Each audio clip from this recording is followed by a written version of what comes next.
বিষয় হল যে পৃথক ক্ষমতাবোৰ ৰাজ্য গঠন জনজাতিকৰণ আৰু কেএলৰ লগত শান্তি চুক্তি অতি সোনকালে হ'ব লাগে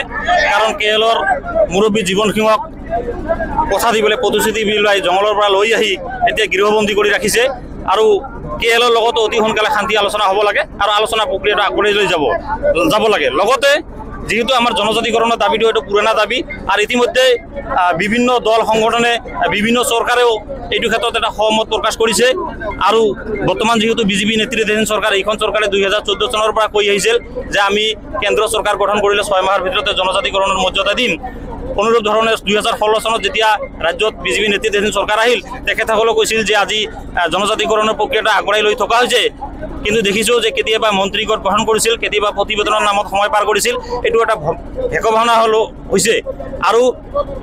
প্ৰক্ৰিয়াটো খুব লেহেম গতিত আগবাঢ়ি গৈছে গতিকে আমি ভাবিছো যে 2026 বিধানসভা নিৰ্বাচনৰ আগতে আমাক জনজাতিকৰণৰ মৰ্যাদা লাগিব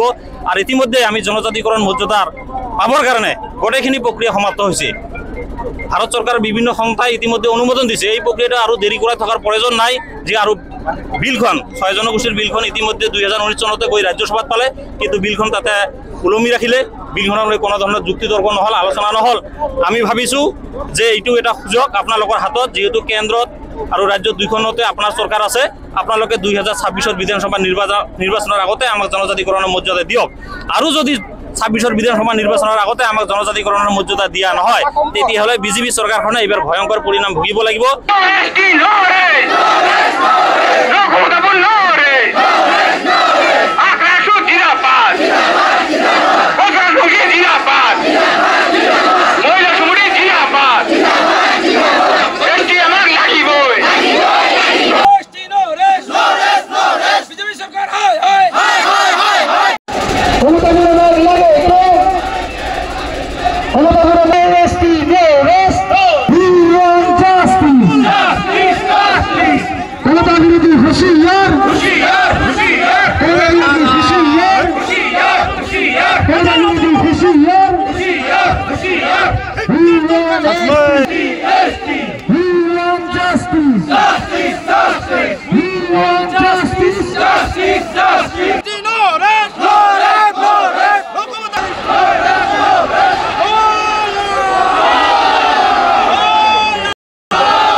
এখন আমাৰ তিনিবাৰ আমাৰ বিলখন উত্থাপন হৈছিল ধৰণত কিন্তু বিলখন উত্থাপন হ'ল যদিও তেখেতলোকে পিছলৈ বিলখন লেফ্ট চয় পিনি সিলেকশ্যন কমিটিলৈ পঠালে